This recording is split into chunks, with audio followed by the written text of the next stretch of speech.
Sahana Vavatu Sahano Bhunaktu Sahaviryam Karavavahe Tejasvinavaditam Astu Mahavidvishavahai.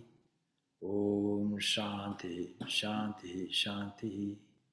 May that one protect us both. May that one nourish us both. May we work together with great energy and vigor. May our study be full of illumination. May we not unnecessarily cavil with each other. Peace, peace, peace, peace. Well, just by way of introduction, just to remind you that we're dealing with the story of Nachiketa and how Nachiketa is entitled to 3 boons, 3 wishes, if you will. And the only person really who can give satisfactory wishes of the kind that Nachiketa wants is, in the story, Yama, the Lord of Death. But we also know Yama as self-control. And self-control requires the input of what we call an intellect, a kind of executive faculty that weighs up options and makes a particular choice. And if this is not used either efficiently or correctly, or if it is not used at all, then we tend to use the consciousness which is our birthright in order to explore and react to the objects outside ourselves, what we're calling the objects of the senses. And just to remind you that in the Sankhya philosophy, really in the Sankhya psychology, the sense organs and the sense instruments are a little different. For example, the eyeball can be open, but when you sleep, then the eyeball can well be open, but you don't see. There's no seeing. The ear is open. If the attention is directed along with the ear, you'll hear everything that is on offer. But if the attention is distracted, let's say by a passing vehicle, then the attention immediately goes there if it is not trained properly. You can see how the attention span of a kitten is like that. You can take these days a laser beam, like a torch, and flick it on and off, and you can direct it on the floor, and the cat will think that it is something moving, and will make every effort with a sense of fun inherent in it to chase it. So it is quite easy for attention to be distracted. When we are small, when we are an infant, it is extremely difficult, extremely easy, I should say, to distract a person's attention. And this is used to our advantage. Painful things arise, and any child can have their attention directed toward a tree or a flower or something else, or something that rattles, all of these things. And the senses are designed to react to these objects. When we know that it's consciousness flowing through these various avenues, then the question arises. These objects give us an element of unhappiness and pain, ultimately. In life, is a constant struggle to maintain positivity. And you may think, or we may think, that life is going on quite happily, but it is only because of certain conditions. For example, if your bank account gets empty overnight, maybe you're not so happy. If you develop arthritis on the knee all of a sudden, then maybe you're not so happy. So happiness is contingent, really, on these external conditions that impinge on the body and also on the emotions, on the mind. The most severe problem, most severe pain that we have is most likely bereavement, grief. And there are variations of that, disappointments. So these 2 first boons take into account that there may be an area which is not to do with this world of the senses, nor is it to do with the next world. A kind of post-mortem condition where we enjoy all the benefits of our actions, all the effects. So these 2 questions out of 3 are concerned with this world and the world hereafter. But then what happens if consciousness is not permitted to pour through the senses to the outside, whether here or hereafter? Then what then? What will be the condition? It seems that if we apply our intellect, that is our discriminating faculty, then a wise person will easily see that most of what we're dealing with is impermanent. When we deal with the question of reality, it is really a question of permanence and impermanence. If we simply take things at face value and call this a reality, yes, it is a reality, but it is in relation to something, and it requires what we call technically in philosophy upadis. Upadi means something that is a limiting adjunct. Some example of that, the full power of the electrical current is moving unseen in an unseen field, electromagnetic field. We can't lick it, we can't taste it, we can't touch it, we can't capture it in any way. It is some kind of all-permitting field that penetrates everywhere and can be made to mold itself in different frequencies, some of which we can catch with an adapter, and some of which we can't. For example, all the photons that give us this sight of color and form and shape are reliant on the retina of the eyes and cones at the end and an interpretive mind, and the whole thing together says that this looks like whatever it looks like, particular form, particular shape. But if we take any of those components away, then what is there? Now, in terms of then what we call our life, there's an age-old ancient question. It's been there since the beginning of time, when we notice that some people live and some people their life is no longer, and this can be at any age, but more than likely under normal conditions as age advances. It becomes more of a reality because all of those friends and relatives, they start disappearing one by one, leaving us to ponder our own fate. What about death? And so here Nachiketa is asking the appropriate entity, death itself. There are some people who say that that's it. When you die, and that's the end of it. Of course, that's not a satisfactory question or answer to most people, to say that the finality of things is simply when you die. It's a materialist position that says, I don't recognize any other world other than this. And when the body deteriorates, and when it goes, or when it suddenly goes through, let's say, an accident, some unfortunate thing, then what is there? Is there just a blank? Is there just non-existence? And so this is the position of materialist atheists who would say matter is the only thing that exists. But then they're also saying inadvertently, life doesn't really matter. And yet they proceed as if it does. So it presents a quandary. But the others say, no, there is an immortality there. There's an intrinsic permanence somewhere. And since I don't know any better, I, meaning Nachiketa, 12-year-old, I want to ask and have this question answered. But you see, so far, things have been in the comfort zone of this life. Now you're dealing with something very profound. You should just be happy with this life, isn't it?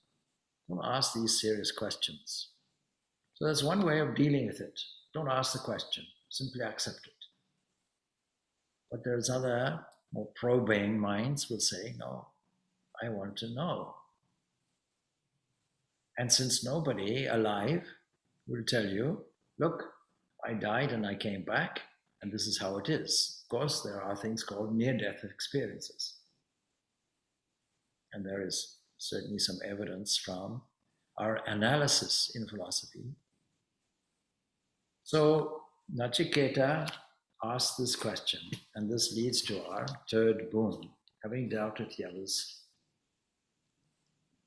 Yayam prete vichikitsha manushya stitiya ekam nayam astiti chaiki itat vidyam anushishtas tvayaham varanam yeshavaras tritiya. A doubt is arising in this mind. What is that doubt? Consequent on the death of a man. Some saying it exists. Others saying, no, it does not exist. Ya yam vichikitsha. This doubt arises, manushya, when a man dies. Eka, some say, asti, the self.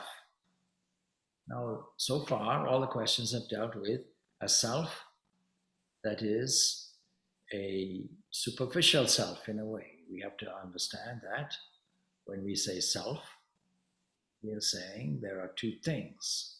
There is that which we identify with on a day-to-day basis, or body-mind complex involving a personality that acts and reacts in certain ways.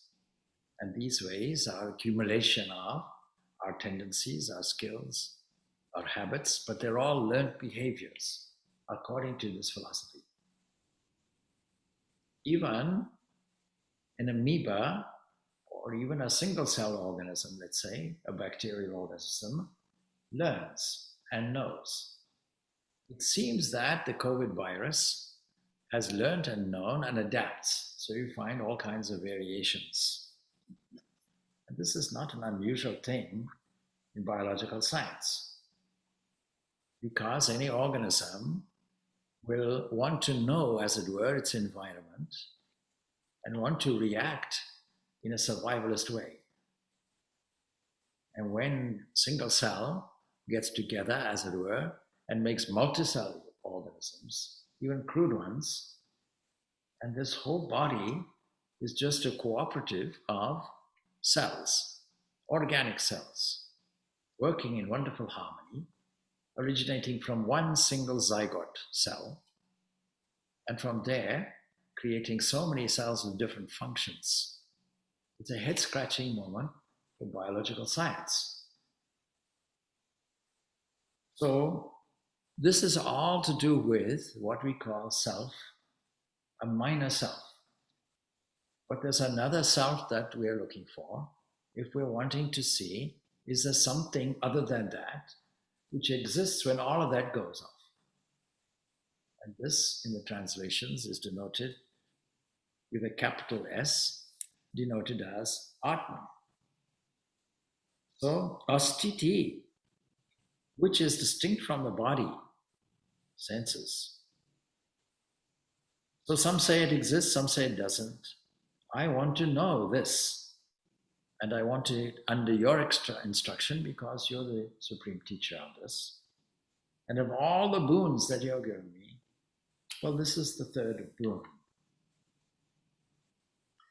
Now, don't forget, the previous boon was done so successfully, accomplished so successfully.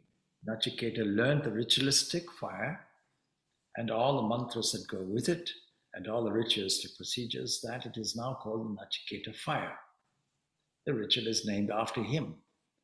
So we're dealing with somebody who has an astute intellect, somebody who has the keenness and the energy, some characteristic really of youthfulness that says, I am curious, I want to know, and furthermore, I have the capacity to learn it and to know it. See, I often joke, I'm sitting in a hall here. We have a capacity probably about 50 people seated comfortably in this hall. There are probably more if they sit on the floor, and if there's no COVID virus, that makes the necessity for social distancing. We can probably fit about 60, 70 people comfortably. So now, how many people come to this talk? How many people want to investigate the subject of the Upanishads? Online here, we have 12, possibly 13 people. Some double up. Let's say 13, let's be generous and say 14 people. That's okay. Supposing I was to advertise a talk, how to be wealthy beyond your wildest dreams, the whole place would be packed. Supposing we did sufficient marketing, advertising, and so on, the whole place would be packed. So why is it that people are interested in that subject and not in these more subtle questions? It requires a number of components. You have to have been beaten up sufficiently in life to think maybe there's another formula. Maybe we're not using the correct formula. Maybe we have to change our approach. Life being intrinsically a series of university examinations with unlimited opportunities, a kind of universal natural patience with us, and constructed in such a way that we have moments of a smooth ride and moments of a rocky ride.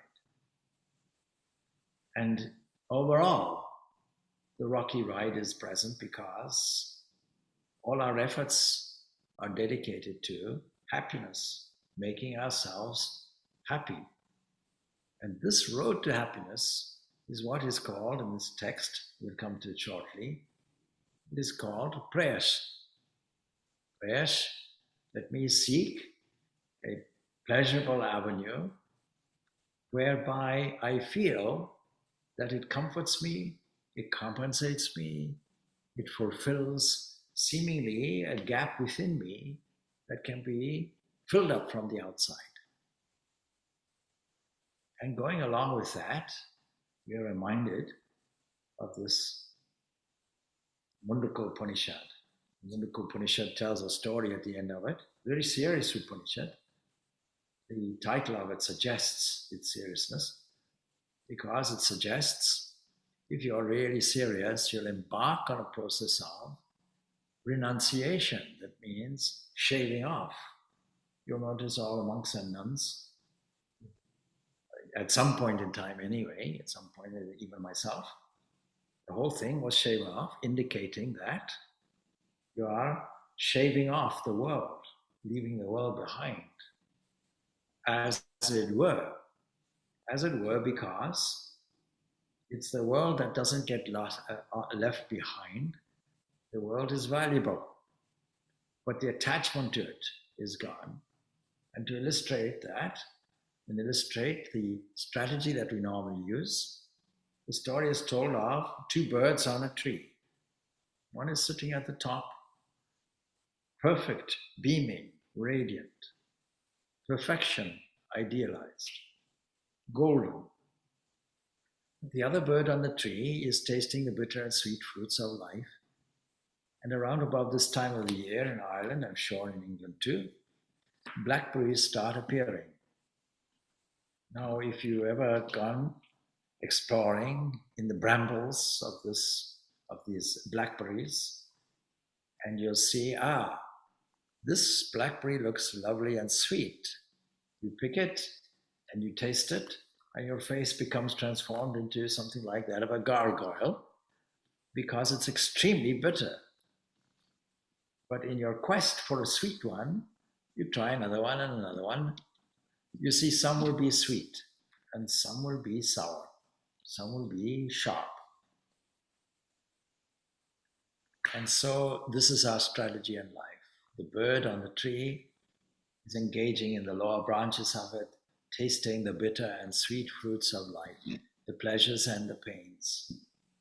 Some will be pleasurable, but some will be painful. But the quest and the strategy will always be to get the pleasurable. We call this prayas. And then some moment in our life, we taste a fruit that is more bitter than the rest.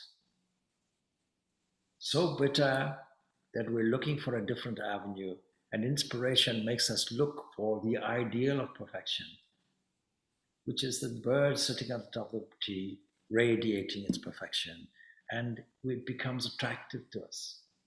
This move toward it we call stress, the preferable, the more abundant, the more blissful, the more joyful approach. But we all suffer from forgetfulness, and the bird suffers from forgetfulness as well, and goes back to its old habit. But throughout the whole of this life, the tree representing life itself, it is progressively advancing up the branches of the tree. And the closer it goes, the higher it goes, naturally, the larger the ideal on the top becomes, because we become nearer to it. And ultimately, nearness, nearness, nearness becomes we are sitting now where the radiant bird is sitting on the top, and that nearness has become oneness. We realize, I was this radiant bird all along. I was this divine self. I was also beaming and radiating. I am that perfection. I am this higher self, this authentic self, as some authors may put it. I think Paul Brunton, an author, puts it as the authentic self, something along those lines. So all these other issues have been to do with the minor self, as it were.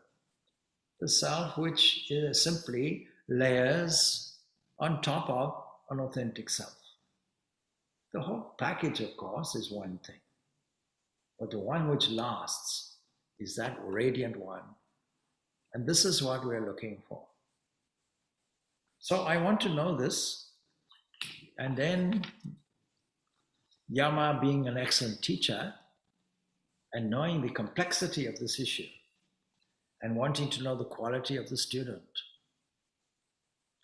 So I always recall how Swami Vivekananda, in addressing a crowd in his days when he was taking on lecture tours, organized by a lecture company probably, and he walked into a hall, because it was very popular at the time, and he looked at the hall and he walked straight off the stage. Why? Oh, you see, I saw the quality of the people in front of me. We're not looking for thousands of people. If you want to know about wealth and all of these things, then sure, the hall will be full. But Swami Vivekananda's greatest moments were at places like Thousand Island Park or Greenacre, and there, with a small group of sincere disciples, sincere students, he was at his happiest. And he was at his most fulfilled. Jesus puts it a little crudely, you don't cast the pearl before the swine. I'm happy to tell you, you're all pearls. And so there has to be a quality, and the student is tested. Are you merely curious? And I told us to keep telling a story, but if you know me, I'm not scared of repeating things. When I first came to Ireland, there were two particular students who came and attended every talk. And after a while I saw one of them didn't come anymore. And I asked his friend, what happened to your friend? He says, he's not coming anymore. He says he came once or twice. He couldn't understand a word you were saying. And so he said, I'm never coming again. I said, and you understand? He says, no, I also don't understand anything. But I'm going to come until I do. And from 2006, that was it. He remained. And he is one of our great devotees. So how sincere are you? How desperate are you to know what is the truth? That's the question. How much qualified are you a student? There are certain qualities a student requires, according to the orthodox view. So the student requires 4 things. Of course, a teacher also requires things. A competent teacher requires to have no motive whatsoever for teaching. must understand the purport of the scriptures and must be close to Brahman, must have tasted that, must be infused with it. So all of these are qualifications. But the student also has qualifications. The student must have discernment, discrimination. That's a starting point. This is what we're talking about now. Secondly, must have detachment. Detachment means that I have revalued everything in front of me, and my position is an effect from this discrimination.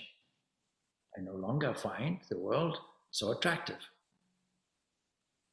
And then there are 6 treasures to be cultivated, 6 qualities, essentially summed up as self-control and purification of the mind, and steadiness, faith. All these kinds of qualities have to be there. And very lastly, but the most important, a thirst for liberation, a thirst for the truth. In theistic terms, a thirst for God, that has to be there. Without that, none of the others will be there. So there has to be this thirst, this desire, strong desire to move forward. Nachiketa has it, but Yama, like a good teacher, wants to test it out. So he's saying this. He's saying, with regards to all of this, I have to tell you, Deve Patrapi Vichikitam Pura Nahi Savadniyam Anur Isha Dharmaha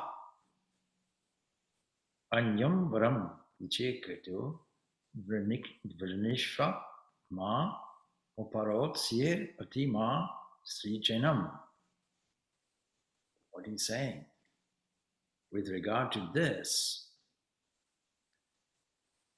that is, with regard to this Atra in days of yore, this doubt was no doubt entertained by the highest of all beings, gods.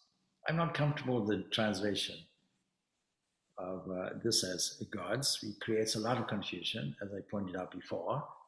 We can call them angels, if you like. Universal administrators elsewhere, enjoying the fruits of their actions.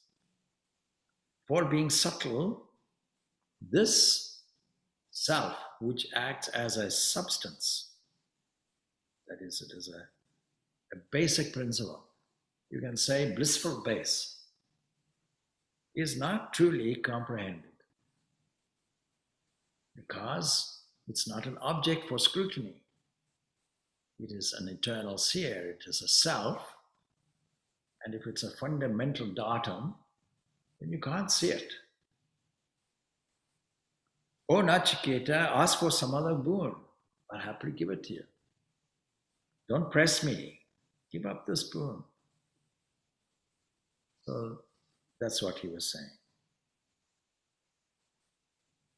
Now, even these deities have entertained, even these highest of beings have entertained these various ideas.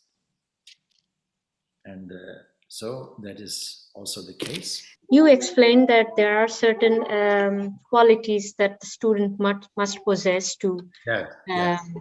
And here we see the teacher or the answerer of the question is Yama, the god of death. Is there a significance as to why the god of death, why Yama was someone who answers Nachiketa's question? I know the story says that his father gave him to Yama and Nachiketa thus traveled to Yama's place, but is there a significance also as to who is the teacher? Oh yes, absolutely. Absolutely. Yama is the only teacher that we can ask. Death and the question of death is the only thing that we're concerned about. The greatest fear we have is fear of death. And of course it's a story, so it's personalizing death. So if we are to say what is the finest teacher, it is the one that understands these questions of mortality, immortality, what happens after life. That is why the story constructs this in the context of Yama. But the trick is this, it's also in the solution to the question, because it is also to do with self-control. How much self-control do we have? This is one of the qualities summarized as the 6 treasures. So it is a nice play of ideas, double meanings. Even Nachiketa, the term, has a double meaning, see. Even his father, Vajrasravas, has a double meaning, because it means the one that's going to give away all possessions. Nachiketa also implies, by its construction, that it is somebody who is persistent and somebody who has faith, these 2 qualities. So the whole thing is very cleverly constructed. So if we're faced with death, we may as well say, all right, people say, and our mythology says, and our popular tales say, okay, something comes and takes you. In Western culture, it's called the Grim Reaper. It's seen to be something like an entity dressed in black with a skull and some reaping mechanism, the old thrashing mechanism in agriculture, who comes and reaps your life, reaps the souls. Come on, your time is here. So the Lord of Death in all these cultures has a reputation of taking you at the right time, at the right place, and you can't really escape it. There's a kind of destiny to it. That's the idea. So this is a very fine teacher. Yes. So hugely significant, yes. All right, but even these deities, they entertain this doubt of being a subtle substance and give up this. Even those entertain a doubt, since you too say that it is not truly understood, and since any other instructor like you of this thing is not to be had, there's the answer to your question also. Therefore, there is no other boon comparable to this one. Who else will teach me about death except death itself? And so, although you have told this to me, that is very subtle, very difficult, even so, death says, by way of tempting, ask for another boon, ask for something else. And then he gives an offering. Here's his negotiating position. Ask for sons and grandsons. Ask for a great progeny. I suppose in the old days, to perpetuate life, that is, to perpetuate ownership of property, to carry on the legacy, then progeny was required.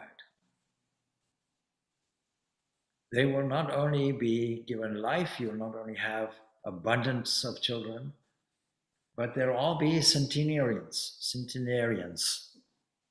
They'll all live to 100 years, 100-year lifespan.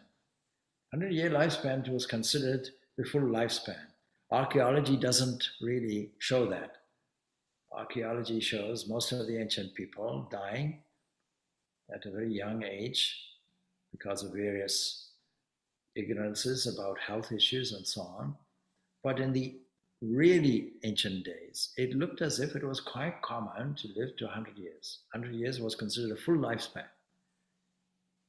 And as for many animals, wealth in those days was measured in agricultural terms. So many animals. As for elephants, animals really means cows and sheep and so on. As for elephants, not wild elephants. In Africa, we have elephants that you can't tame. So these are Indian elephants, Asian elephants, a little less in structure, but they are the tractors of the day. They are the ones that go round. Now, you see, yesterday we had this Ganesha Chaturthi, and the celebration will last for another 9 days or so. So what is the meaning of this? Now, of course, there are many beautiful stories around Ganesha. For example, there's Ganesha competing there with his brother Kartikeya, and their mother says, Their mother Parvati says, I challenge you, I want you to have a friendly brotherly competition, see who comes round first. Yeah, I want you to go around the world. So Kartikeya gets on his peacock and off he goes laboriously around the whole universe, of course.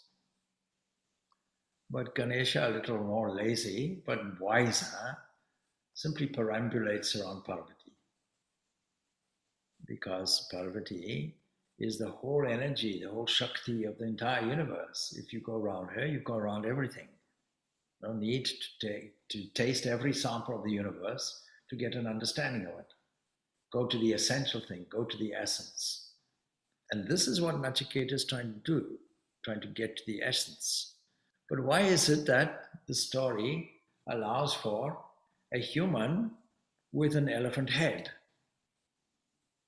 Ganesha formed from two conjoined words, Gaja, elephant, and also Gana, beings, a group of beings.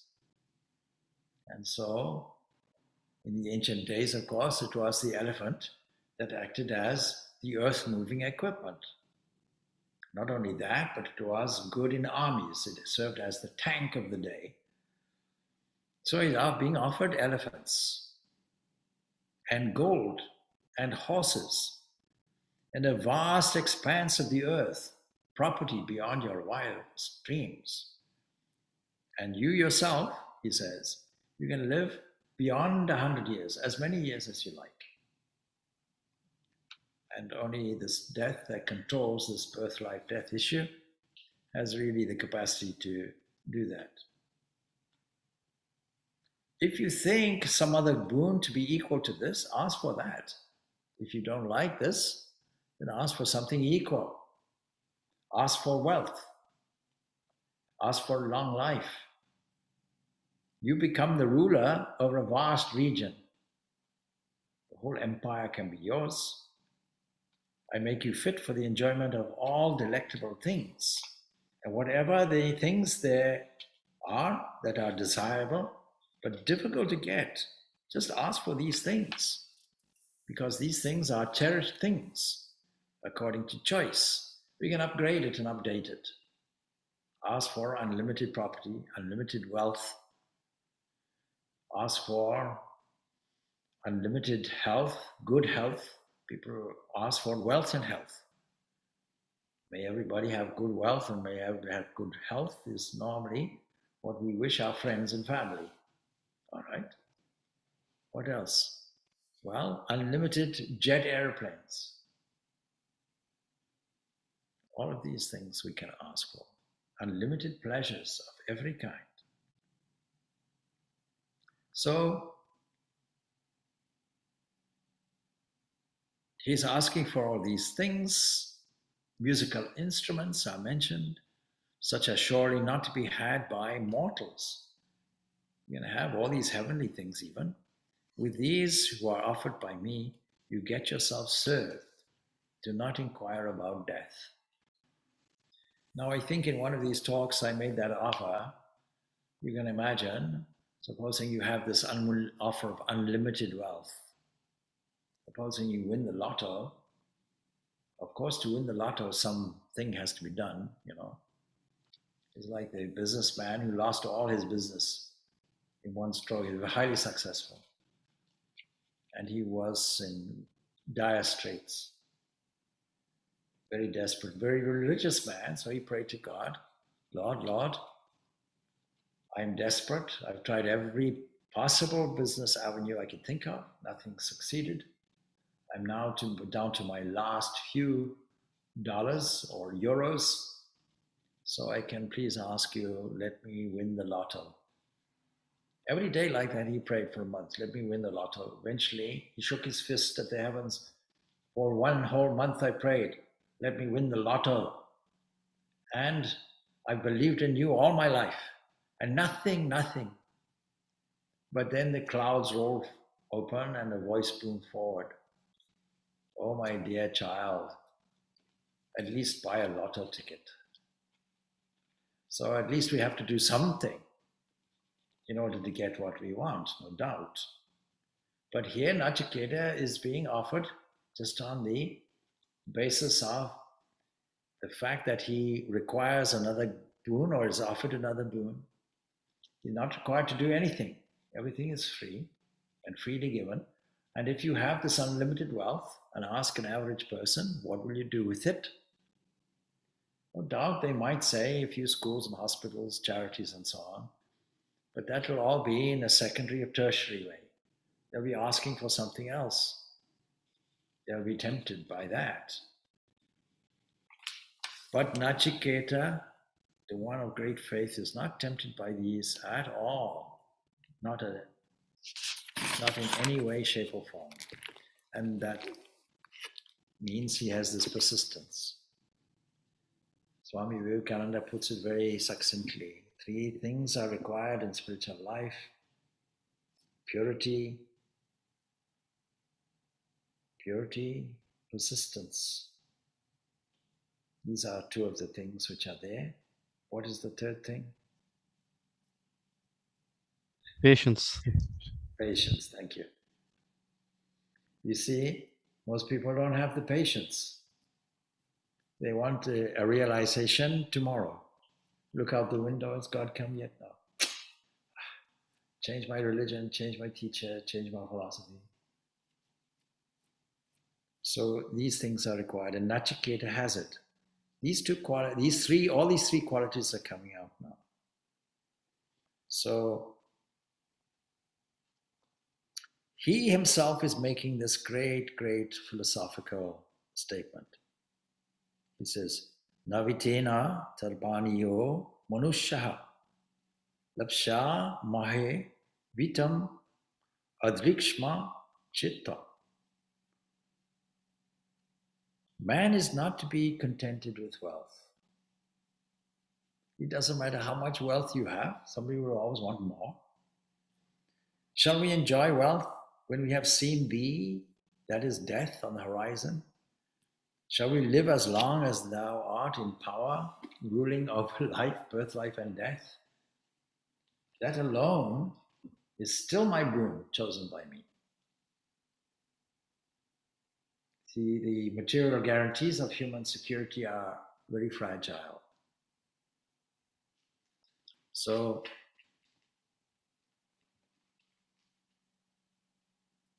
how can a man, after having met you, that is death, having seen reality, most people put this death in the closet, skeleton in the closet. Let me not deal with it now. Let me postpone it. Let me put it not even in my in tray. Just ignore it. And the paradox is told in the Mahabharata when Yudhishthira goes and looks for his brothers who have looked for water, and a ghost is possessing the lake and challenges them to a question. And if they can't answer a series of questions, they get turned to stone. The most significant question, what is that great, great paradox that besets the whole of humanity?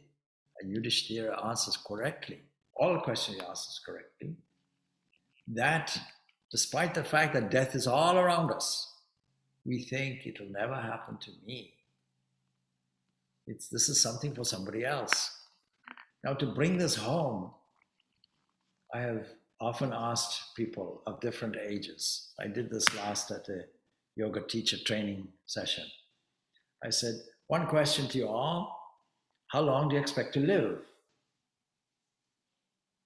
And nobody had ever thought of that question before or thought of asking that question to themselves. And they said, well, naturally, we have no idea. We can't predict such a thing. I said, no, but you can have a reasonable idea. You can see what is the average lifespan in a particular country. It'll be different for men and women normally. And men will have less of a lifespan somehow. In Ireland, I don't know what it is. It's something like 80 or something, maybe 78. And women maybe 80 or something. All right, let's assume it's that. I have to say in parts of Africa, it's shockingly about 45 or 50 years of age. Anyhow, you can calculate that age. By the way, just for your information, if you live in Delhi, this is the latest thing I read. If you live in Delhi, then it'll take 10 years off your life because of the pollution there. So you plug all these factors in and come up with a figure, you'll discover one important thing, that in your estimation, you do not have long to live, relatively speaking. When you compare to how long you have lived, supposing you live double the number of years that you have lived, and see what did you do within those years, you may well give yourself a shock. So, we shall live as long as you will rule, but the gift that is worth praying for by me is still that alone. And so then the answer comes with 28. Ajiryatam amritanam upetya jiryam vartyaha kvadastaha prajanam. Having approached the undecaying immortality, then what decaying mortal who dwells on this lower region, higher regions are there, heavens and what have you, maybe parallel universes, but this lower region, the earth, but knows of higher goals will take delight in a long life while conscious of the worthlessness, that is the coming and going, the temporary nature of music, disport, and the joy thereof, and all the other things that are being told. So now there's quite a big commentary here, which is worth delving into. Shankaracharya's commentary goes like this. So further, having appreciated or approached, I should say, the proximity of the undecaying, of those who do not undergo the loss of age, amritanam, of the immortality, knowing, prachanam, perceiving, that is, that some other some better benefit can be derived from them. But himself, jiryam murtyaha, subject to decrepitude and death, and himself living on the earth. So, in relation to other regions, sky and so on, other regions are speculated and known about, one who lives there is also, ignorant of these things and also desirous of these things, and these are temporary things.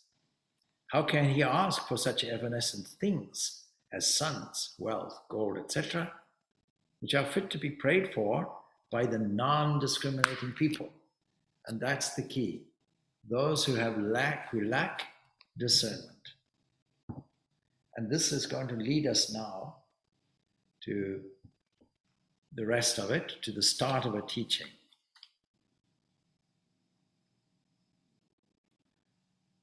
So it goes on like this.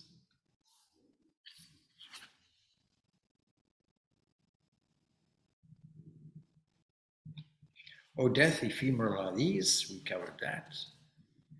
And man is not satisfied with wealth. Having reached the proximity of the undecaying mortals, what decaying mortal who dwells on this lower region, we covered that. And the last in this section is like this.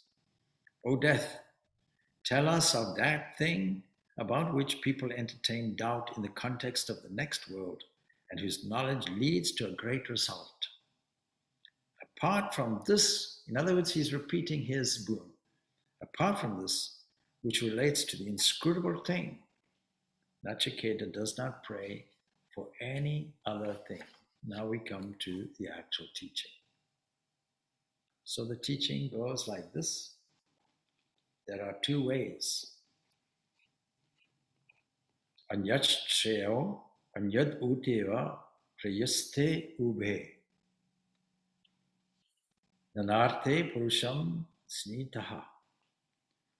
There are two things, and these are different. Two paths.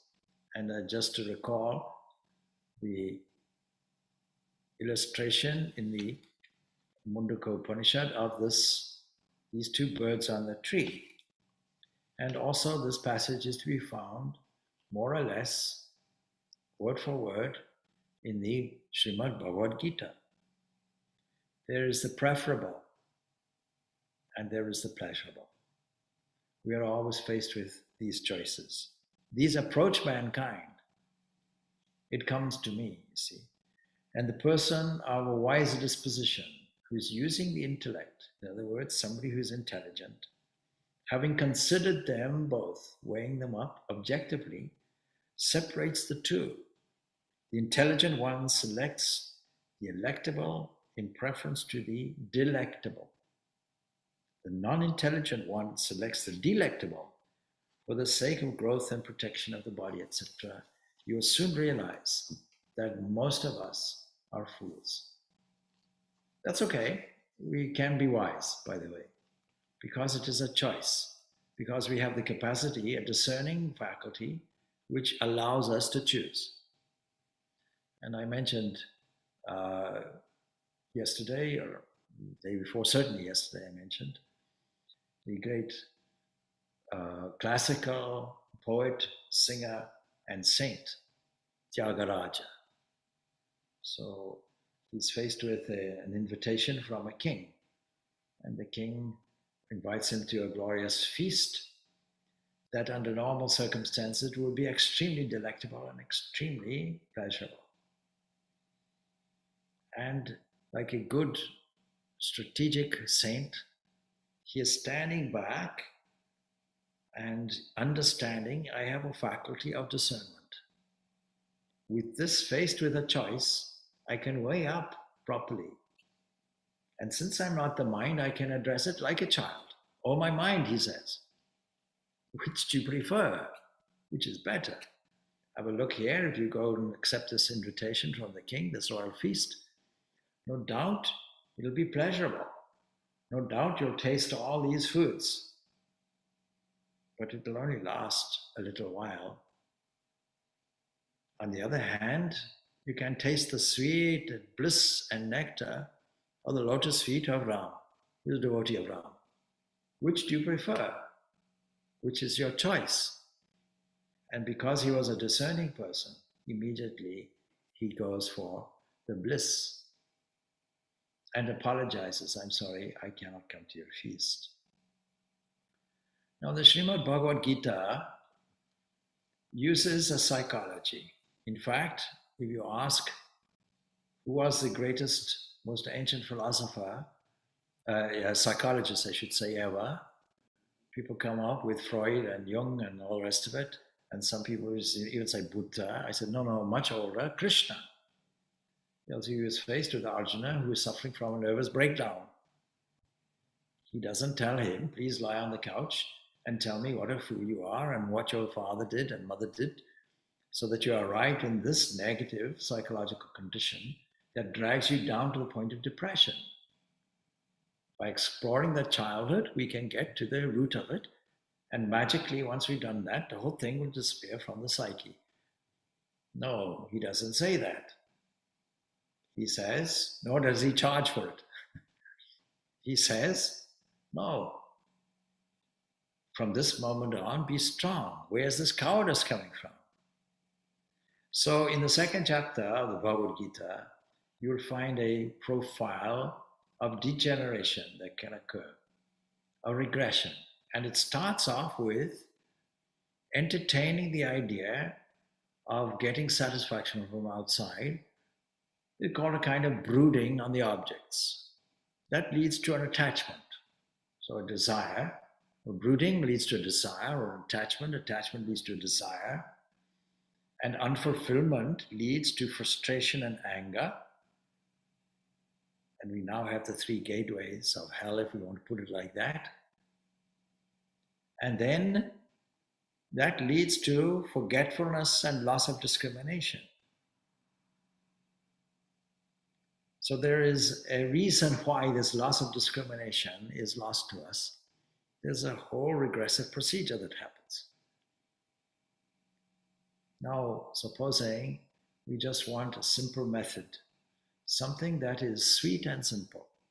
Let us say love of God.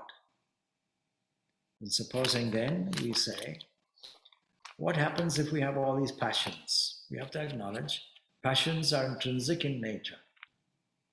Let's not try and change them, but let us now put something in better.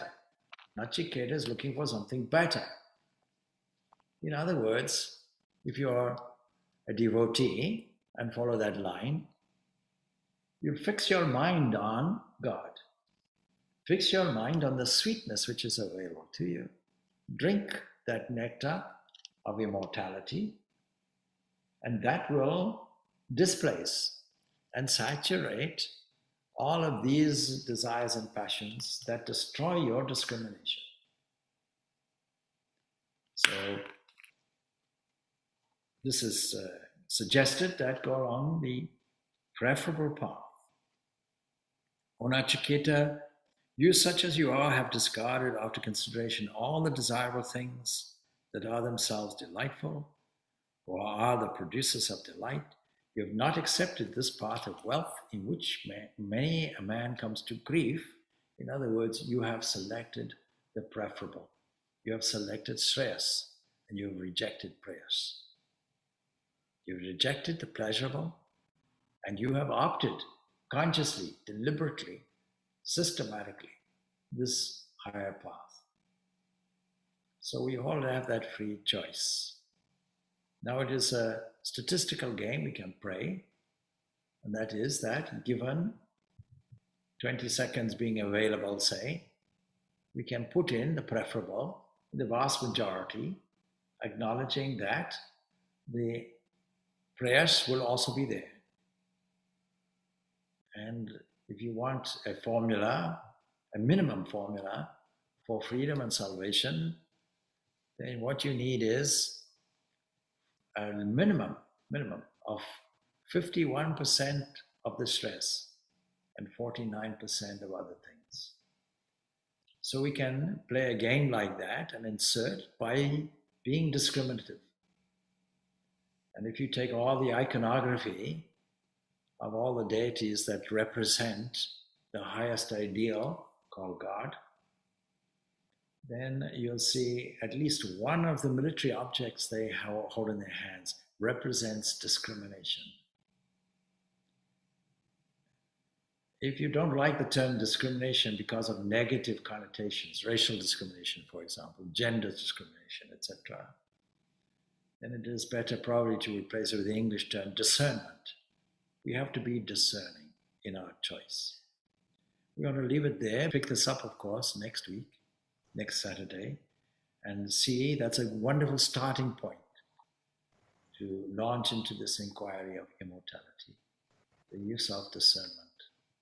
Om Shanti, Shanti, Shanti. Peace, peace, peace be unto all.